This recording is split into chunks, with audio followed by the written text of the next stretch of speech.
नमस्कार साथियों। I hope कि आप अच्छे होंगे, आपका स्वास्थ्य बहुत अच्छा होगा। इस एपिसोड के अंदर हम लोग डिस्कस करने वाले हैं अर्थमेटिक मीन को। अर्थमेटिक मीन अर्थमेटिक प्रोग्रेशन एक चैप्टर है, क्लास 10th और क्लास 11 दोनों में पढ़ाया जाता है।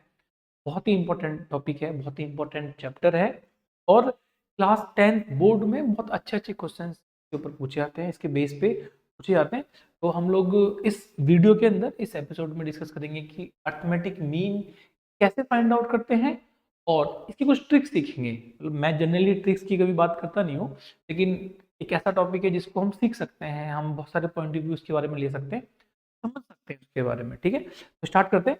एक क्वेश्चन आपके सामने बोर्ड पे लिखा हुआ है। ये क्वेश्चन लास्ट ईयर मतलब 2023 में सीबीएसई बोर्ड में पूछा गया था। आपको दे रखा है, आपको तीन टर्म दे रखे हैं, P-1, P+1 एंड 2P+3। तीनों टर्म एपी में है। मैं टर्म यहाँ पे लिखता हूँ टर्म्स को, P-1, P+1 एंड 2P+3। ये तीन टर्म्स आपके पास में है और तीनों टर्म आपके पास में एक एपी में है। आपसे पूछा गया है कि पी की वैल्यू क्या होगी and what will be P. P आपके पास में क्या वैल्यू होगी। तो इस क्वेश्चन को मैं आपको डिटेल में बताऊंगा कैसे हम सॉल्व करते हैं। उससे पहले मैं आपको एक इन जनरल सिखाता हूं कि हम अर्थमेटिक को हम निकालते कैसे, हम अर्थमेटिक मीन को निकालते कैसे हैं। देखो, अब देखो, यदि हम मान लेते हैं तीन टर्म हमारे पास में है A1, A2 और A3। ये तीन टर्म है जो कि एपी में है हमारे पास, तीनों टर्म एपी में है।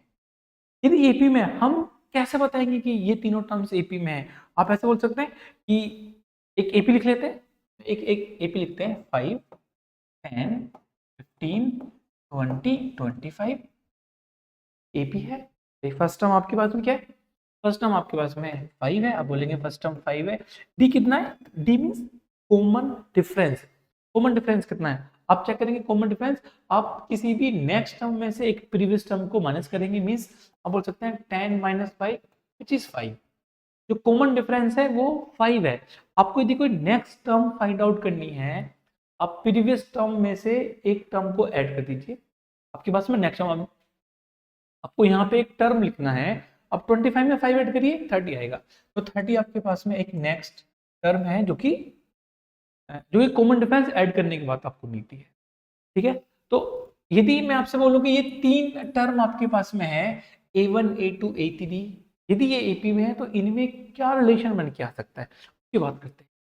अब देखो, यदि ये एपी में है, एपी का मतलब है कि इन तीनों टर्म्स के अंदर A1, A2, A3 में जो कॉमन डिफरेंस होगा वो इक्वल होगा, वो इक्वल होगा। अभी जो मैंने एग्जाम्पल लिखा था यहाँ पे, देख सकते हैं यहाँ पे, ये जो एग्जाम्पल लिखा हुआ था, इस एग्जाम्पल में आप देखिए ये जो टर्म है, आप इन दोनों का डिफरेंस चेक करिए 5 है। इन दोनों का डिफरेंस चेक करेंगे 5 है, इनका डिफरेंस भी 5 है।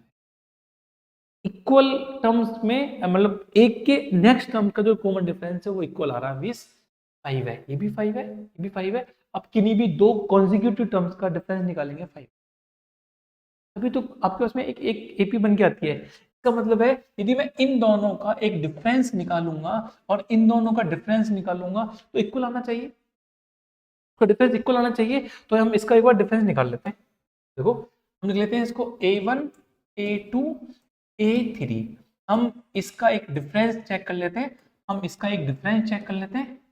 मैं इसको बोलता हूँ कि ये डिफरेंस 1 है, ये डिफरेंस 2 है। ठीक है, तो जो डिफरेंस 1 होने वाला है हमारे पास में, डिफरेंस 1 हमारे पास में होगा A2 - A1। डिफरेंस 2 क्या होने वाला है हमारे पास में, हम बोल सकते हैं डिफरेंस 2 की वैल्यू बनेगी A3 - A2। डिफरेंस 1 इसमें से ये माइनस करेंगे, डिफरेंस 2 में इसमें से अब ये माइनस करने वाले हैं। और यदि ये तीनों टर्म आपके पास में एपी में है तो दोनों के डिफरेंस इक्वल होंगे। जैसे आप यहाँ पे देखो, जो डिफरेंस इक्वल 5, 5, 5 आ रहे हैं, 5, 5 आ रहे हैं। यदि कोई भी कहीं भी एक टर्म का डिफरेंस 5 नहीं आएगा तो एपी में रहेगा ही नहीं। ठीक है, हम ये बोल सकते हैं कि ये दोनों डिफरेंस 4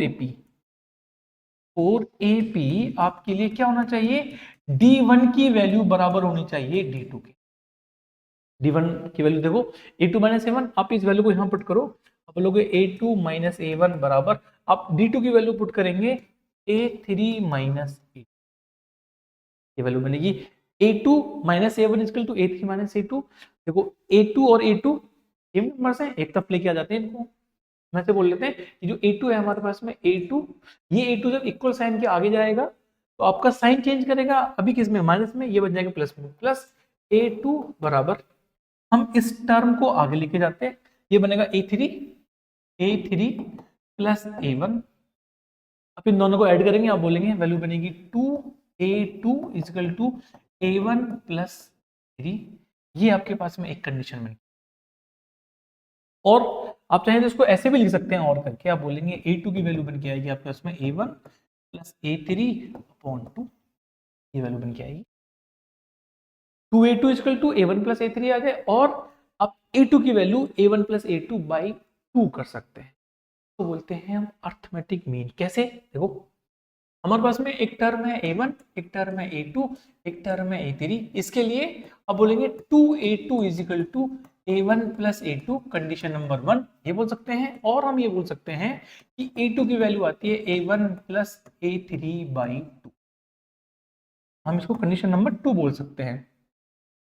ये जो कंडीशन बन के आ रही है हमारे पास में, ये जो कंडीशन बन के आ रही है हमारे पास में, ये कंडीशंस को एक बार आप ध्यान से देखो।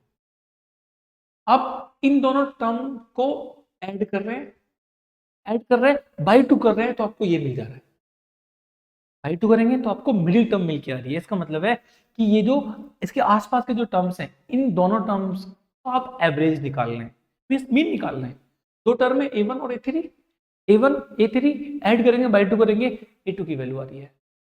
इन जनरल हम ये बोल सकते हैं कि आपसे कभी कभी ये भी पूछा जाता है कि यदि 3 टर्म्स हैं A, B और C, बस लिख दूं यहाँ पे, यदि A1 की जगह मैंने A लिख दिया, A2 की जगह मैंने B लिख दिया, और A3 की जगह मैंने C लिख दिया, A, B और C मैंने ये लिख दिया। यदि इसके लिए हमें कंडीशन बतानी होगी, तीनों टर्म्स आपके पास में AP में है, तो आप बोल सकते हैं मिडिल टर्म का डबल करेंगे, 2B equal to A plus C, या तो ये कंडीशन हो सकती है, और आप कह सकते हैं कि B की वैल्यू आपके पास में A प्लस C बाई 2 हो सकता है, या ये कंडीशन बन के आ सकती है आपके लिए। अब हमें ये मालूम चल गया कि यदि ABC AP में है तो 2B बराबर A प्लस C। देखो ये इन दोनों नंबर्स का एवरेज है, इसको बोलते हैं arithmetic, this is called arithmetic mean, AM, इसको बोलते हैं अर्थमेटिक मीन। आप दोनों नंबर्स को ऐड करिए, आप इनको ऐड करिए, बाई 2 करेंगे A2 मिल जाएगा। आप इन दोनों नंबर्स को ऐड करेंगे, बाई 2 करेंगे, AP मिल जाएगा। चेक कर लेते हैं, क्रॉस चेक कर लेते हैं। देखो हमने यहाँ पे एक AP लिख रखी है, एक AP है 5, 10, 15, 20, 25, 30। मैं इसको फिर से यहाँ लिखता हूँ। AP हमारे पास में है 5, 10, 15, 20, 25, 30। अब कोई भी कॉन्जिक्यूटिव 3 नंबर्स को चेक कर लीजिए, कोई भी मन में आए, जहां से मन में वहां चेक कर लीजिए। देखो चलो यहां से चेक करते हैं, 3 कॉन्जिक्यूटिव टर्म्स है, ABC बोल सकते हैं इनको। 3 टर्म्स हैं 20, 25, 30, 3 टर्म्स इन AP में है।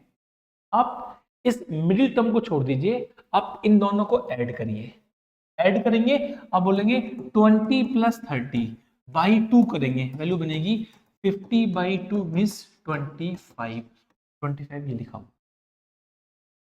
This is the beauty of AP, this is magical series, मैं इसको मैजिकल सीरीज बोलता हूँ, ये एक मैजिकल सीरीज है, और this is the beauty of this AP series. इस AP, अब ये नहीं, इसके लिए आपको जहां मन करे 3 टर्म, देखो आप यहाँ पे चेक कर लो, इन दोनों को ऐड करो, 5 प्लस 15 बाई 2 करो, क्या वैल्यू आ रही है, आप बोलोगे 20 प्लस 2 10, 10। ठीक है, आप इनको क्यों, देखो आप इन दोनों को, इन तीनों को ले लो, आप 10, 10, 15, 20, आप ऐड करो 30 बाई 2 15, मिडिल में लिखा हुआ है। This is called arithmetic progression.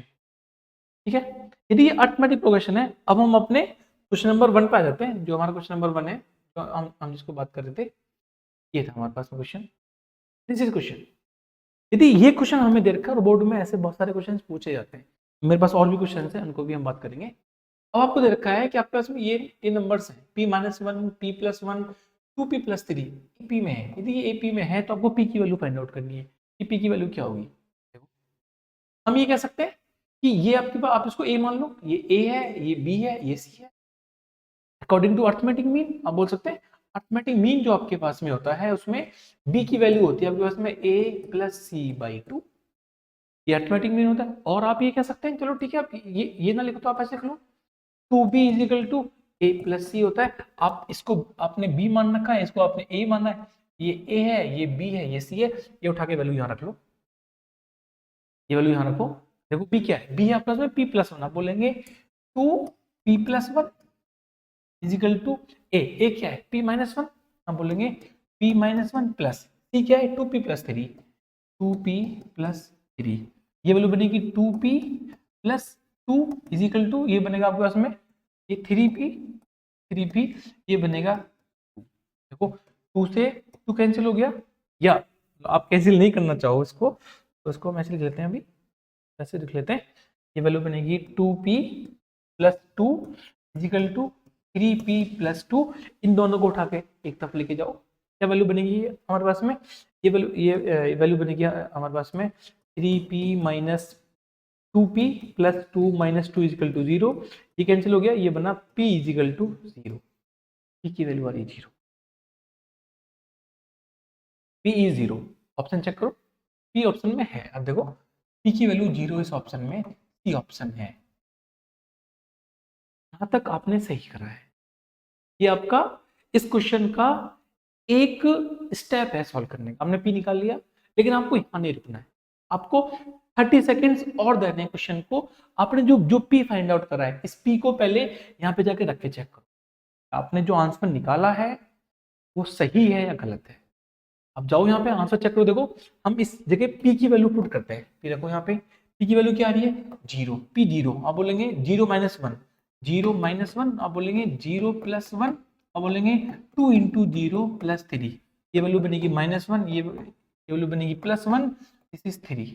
अब आपके पास में टर्म बन के आ रहे हैं minus one plus one and three, क्या ये एपी में है minus one one and three, क्या ये आपके पास में minus one one and three क्या ये एपी बना रहे हैं, कॉमन डिफरेंस कितना है टू है, अब टू ऐड कर रहे हैं नेक्स्ट टर्म पे जाने के लिए, तो मतलब ये सही है। आपका आंसर निकालना है, यदि ऑब्जेक्टिव है क्रॉस चेक करना है, ऑब्जेक्टिव नहीं है फिर भी क्रॉस चेक करना है कि आपके पास में आंसर आ रहा है कि नहीं। अब उसको आपके पास में ये ऑप्शंस नहीं होते, ये ऑप्शंस नहीं होते तो क्या करते हैं हम पहले पी निकालते, पी निकालने के बाद में क्रॉस चेक करते कि वो जो ऑप्शन मतलब जो आंसर आया है उससे एपी बन के आ रही कि नहीं आ रही है, ठीक है। तो आपको ज्यादा से ज्यादा 30 सेकंड लगेंगे चेक करने के लिए, ऐसे क्वेश्चन बोर्ड में पूछे जाते हैं, ठीक है। अब हम एक क्वेश्चन और करते हैं जो कि बोर्ड में पूछा गया हमसे, क्वेश्चन हमारे पास में है 2x x plus 10 3x plus 2, आपसे पूछा गया है कि ये भी एपी में है, तीनों टर्म आपके लिए एपी में है, तो आपको यहाँ पे x की वैल्यू बतानी है कि x की कितनी वैल्यू है। फिर से वही बात है कि आप ये बोल सकते हैं कि ये a है, ये b है, ये c है, ए बी सी तीन टर्म है आपके पास में, और इन तीनों टर्म्स के लिए आप बोल सकते हैं two B equal to A plus C two B, ये आपके पास में टू बी की वैल्यू x प्लस 10, ए कितना है 2x प्लस सी कितना है 3x प्लस 2, अब बोलेंगे 2x प्लस 20 इजिकल टू, अब यहाँ पे देखेंगे 5x प्लस 2, हम यहाँ से देखो x को हम लेके जाएंगे इधर और 2 को लेके आएंगे इधर, तो हम बोलेंगे यहाँ पे 20 minus two equal to 5x minus 2x, ये वैल्यू बनेगी 18, ये वैल्यू बनेगी 3x, अब बोलेंगे यहाँ से x की वैल्यू बनेगी हमारे पास में 18/3 और x की वैल्यू बनेगी 6।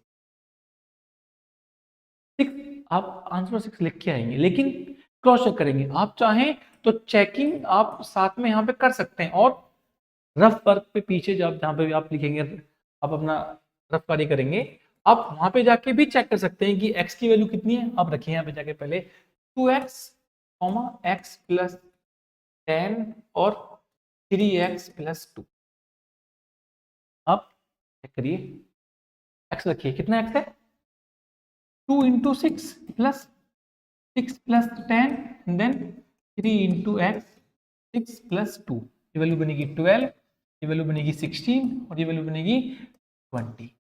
चेक करो, common difference 4, common difference 4, AP है, ये एपी में है। ठीक है, तो हम ऐसे क्वेश्चन चेक करेंगे। ठीक है, एक क्वेश्चन और करते हैं। यदि हमें ये बोला जाए कि 10 A and 30 are in AP and AP find A, तो दिख रहा है ये किस में है, ए क्या है, अर्थमेटिक मीन है। अर्थमेटिक मीन का मतलब है इन दोनों को ऐड करेंगे बाई 2 करेंगे, हम लिखेंगे A equal to 10 plus 30 by 2 which equal to 40 by 2 and 20 equal 20 हम लिखेंगे 10 20 30। देखो कॉमन डिफरेंस 10, कॉमन डिफरेंस 10, ऐसे चेक कर, समझ में आया? ठीक है, एक क्वेश्चन और करते हैं, बहुत ही प्यारा क्वेश्चन है, बहुत ही कंसेप्चुअल क्वेश्चन है। आपको दे रखा है 10 A B एंड देन 3 और आपसे पूछा गया है are in AP, in AP आपसे पूछा गया है find A plus B, sorry आपसे पूछा गया है कि ए प्लस बी की आपको वैल्यू बतानी, कि ए प्लस बी क्या होगा।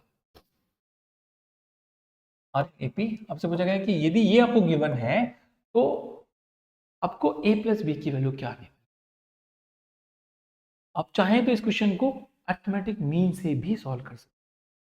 आप ए की वैल्यू फाइंड आउट कर सकते हैं, आप बी की वैल्यू फाइंड आउट कर सकते हैं, या और आप ये कह सकते हैं कि हम 10 और 3 को यूज करके, 10 और 3 को यूज करके हम क्या करें, हम आपके लिए एक डी और ए निकाल लेते हैं। ए आपको गिवन है, आपको ए गिवन है, आप यहाँ पे इसके लिए डी निकाल सकते हैं, निकाल लेते हैं। देखो आप बोल सकते हैं कि फर्स्ट टर्म है, फर्स्ट टर्म को हम ए1 मान लेते हैं, ए1 की वैल्यू दे रखी है आपको 10, ए2 आपको दे रखा है ए, ये ए, आपको ए3 दे रखा है बी, ए बी दे रखा है, ए4 आपको दे रखा है 3, और ए4 आपको जो 3 दे रखा है तो आपको पता है ए4 के लिए हम क्या लिख सकते हैं, हम ए4 को ए प्लस 3d लिखते हैं, ए प्लस 3d लिखते हैं। यदि हम आप इसको ए प्लस 3d लिख रहे हो या ए1 प्लस 3d लिख रहे हो, देखो ए1 आपको गिवन है कितना 10, वैल्यू चेक कर लो, आप बोलोगे 3 इजकल टू 10 प्लस 3d, ये वैल्यू आएगी इधर, आप बोलोगे 3 माइनस 10 इजकल टू 3d, आप बोलेंगे माइनस 7 इजकल टू 3d, और d की वैल्यू बनेगी माइनस 7 अपॉन 3। ये कॉमन डिफरेंस है आपके पास, दिस इज कॉमन डिफरेंस, ये कॉमन डिफरेंस है आपके पास में। किसका कॉमन डिफरेंस है, ये इस पूरी पूरी एपी का कॉमन डिफरेंस। जब आपको कॉमन डिफरेंस मिल गया, इसका मतलब है यदि आपके पास में फर्स्ट टर्म है 10 आपको गिवन है, आपको नेक्स्ट टर्म बताना, तो आप क्या करोगे, आप उसके लिए उस टर्म में डी ऐड करोगे। जैसे इन जनरल यदि हम एपी लिखते हैं, यदि हम इन जनरल एक एपी को लिखते हैं तो क्या लिखते हैं, हम ऐसे लिखते हैं, हम लिखते हैं फर्स्ट टर्म ए, नेक्स्ट टर्म लिखते हैं हम ए प्लस डी, उससे नेक्स्ट टर्म लिखते हैं ए प्लस 2d। आप इस टर्म के अंदर डी ऐड करके यहाँ गए, आप इसके अंदर एक और डी करेंगे, आगे जाएंगे एक और डी ऐड करेंगे, then you will write your fourth term A plus B D. ठीक है, यदि आप ऐसे लिखते जा रहे हैं, इसका मतलब है कि यदि आपको फर्स्ट टर्म देखो 10 दे रखा है, आपको 10 गिवन है, 10 गिवन का मतलब है कि आपको, और डी गिवन है, डी हमने अभी निकाला है, आप देखो डी की वैल्यू आ रही है आपके पास में -7/3, डी इक्वल टू -7 जाके आप इसमें ऐड कर लो। अब बोलोगे ये जो टर्म बनेगा, जो ए बनेगा, ए की वैल्यू बनेगी 10 प्लस डी विच इज 10 -7/3। अब बोलेंगे आप इसका एलसीएम लेंगे, वैल्यू बनेगी 3, 30 -7 इक्वल टू 23/3 वैल्यू बन के आएगी आपके पास में। तो जो ए की वैल्यू है आपके पास में, इस ए की वैल्यू आपको मिली विच इज 23/3, मैं इसको यहाँ से हटा के ए लिखता हूँ, इसको रिप्लेस कर देता हूँ 23/3। अब आपको बी फाइंड आउट करना है। देखो अब आपको ये बी फाइंड आउट करना है, आप यदि इस ए के अंदर, इस ए टर्म के अंदर डी ऐड कर देंगे तो बी मिल जाएगा आपको। ठीक है, हम ऐड कर लेते हैं। देखो हम बोलेंगे B equal to A plus D, A आपने फाइंड आउट कर रखा है अभी 23/3, अब बोलेंगे 23/3, डी कितना आपके पास में -7/3, -7/3, आप एलसीएम लेंगे यहाँ पे 3 एलसीएम बनेगा, आप बोलेंगे 23 माइनस 7, ये वैल्यू बन के आएगी आपके पास 16/3, ये वैल्यू बनेगी हमारे पास में 16/3। डी आपको मिल गया, दिस इज डी, डी आपके पास में 16/3, आपको लास्ट का टर्म गिवन है, कितना है 3। आप यहाँ रखेंगे, आपसे क्या पूछा गया है, आपसे पूछा गया है a प्लस बी, आपने a निकाल लिया, आपने b निकाल लिया, आप ऐड कर सकते हैं। आप बोलेंगे a प्लस बी, आपने a निकाल रखा है 23/3 प्लस b आपने निकाला है 16/3, ऐड कर लेंगे, एलसीएम 3 आएगा, कॉमन 3 है, ठीक है। अब बोलेंगे 23 प्लस 16, वैल्यू बनेगी 39/3 = 30। अब बोलेंगे a प्लस बी का जो सम आएगा 13 बन के आएगा, this will be your answer होगा, a प्लस बी 13 आएगा। बट मुझे आपको ये मेथड नहीं सिखा, मुझे आपको एक कंसेप्ट सिखा, इसलिए मैंने एक क्वेश्चन भी आपके लिए लिया है। कंसेप्ट क्या सिखाना है मुझे आपको, आप एक बार एपी को ऑब्जर्व करो। इससे पहले हमने एक भी एपी लिखी थी, क्या लिखी थी हमने एपी, हमने लिखा था 5, 15, 5, 10, 15, सॉरी इसको मैं लिखता हूँ 5, 10, 15, 20, 25, 30, ठीक है। मैं यहाँ इसको केवल 4 टर्म्स इसके मैं ऐड करता हूँ यहाँ पे, चलो ठीक है, हम इसको 6 ही ले लेते हैं। 6 टर्म्स हमारे पास में है, 6 टर्म है हमारे पास में इस एपी के। आप यहाँ पे ये देखेंगे कि लास्ट के फर्स्ट और लास्ट के टर्म्स को आप ऐड करिए, कितना नंबर आ रहा है। आप फर्स्ट टर्म और लास्ट टर्म को ऐड करेंगे, आप देखेंगे आपके पास में एक वैल्यू आ रही है 5 प्लस 30 = 30, ठीक है। आप इस स्टार्टिंग से एक टर्म आगे जाइए, ऐसे ही आप लास्ट से एक टर्म पीछे आइए। देखो हम एक जंप हमने यहाँ पे करा, एक जंप हमने पीछे से करा, हमने इन दोनों को ऐड करा, हमने ऐड करा 10 प्लस 25 = 35, क्या इक्वल आ रहा है इसके, यस 35 = 35। हमने इससे एक एक एक एक स्टेप और जंप करा, हमने एक स्टेप पीछे जंप करा, हमने यहाँ से हम बोलेंगे 15 + 20 = 35, ये भी इक्वल आ रहा है। देखो इक्वल आ रहा है आपके पास में, यदि इक्वल आ रहे हैं हमारे पास में, तो अब आप यहाँ पे देख लो, अब यहाँ पे देखो आपके पास में 10, a, b और 3 केवल 4 टर्म है। ये जो मैंने आपको बताया ये जो मैंने आपको बताया, क्या हम इसको 4 नंबर्स पे अप्लाई कर सकते हैं, ट्राई कर लेते हैं। देखो हम इन दो को हटा दो, आप यहां से आप इन 4 को चेक करो, 5, 10, 15, 20, आप कॉर्नर मोस्ट 5 और 20 कॉर्नर मोस्ट को ऐड करो, आपने इनको ऐड करा, ऐड करके क्या बन के आया 5 + 20 = 20, ये बन के आया। अब देखो आपके बीच के टर्म्स बचे, आप इनको ऐड करो, आप बोलोगे 10 + 25 सॉरी 10 + 15 = 25, देखो क्या इक्वल आ रहे हैं, इक्वल आ रहे हैं। यदि ये टर्म्स इक्वल आ रहे हैं, इसका मतलब है कि हमें यहाँ पे ना तो a निकालना था ना d निकालना था, हम डायरेक्टली बोल सकते थे, यदि ये क्वेश्चन एमसीक्यू का क्वेश्चन होता तो हम डायरेक्टली बोल सकते थे a b को ऐड करके 10 + 3 13 आने वाला था। और देखो हमने सॉल्व करा है कंप्लीटली, 13 लेके भी आइए रहा, ये 13 लेके आए। तो हमें बिना सॉल्व करे भी क्वेश्चंस के लिए कंसेप्ट सीख लिए। यदि हम इक्वल नंबर पे हम टर्म्स को ऐड करते जा रहे हैं, हम लास्ट को फर्स्ट और लास्ट को ऐड कर रहे हैं और इक्वल इक्वल स्टेप पे आगे जा रहे हैं, आपका सम हमेशा कांस्टेंट। ऐसा हो क्यों रहा है, अब देखो ऐसा क्यों हो रहा है। यदि मैं आपसे बोलूं कि आपके पास में 4 टर्म है, a + d, a + 2d और a + 3d, ये टर्म्स आपके पास में a + d, a + 2d, a + 3d। अब देखो आपके पास में ये 10 है, ये a है, नहीं इसको a नहीं मानते हैं, ये a1 है, ये a2 है, ये a3 है, ये a4 है, ये टर्म आपके पास में है। आप लास्ट के कॉर्नर्स के टर्म्स को ऐड करो, अब बोलोगे a1 + a4, लिख लो यहाँ पे, आप लिख लो a1 + a4 = a + A plus 3d, term बन के आया 2a प्लस 3d, इन दोनों को ऐड करा 2a, ये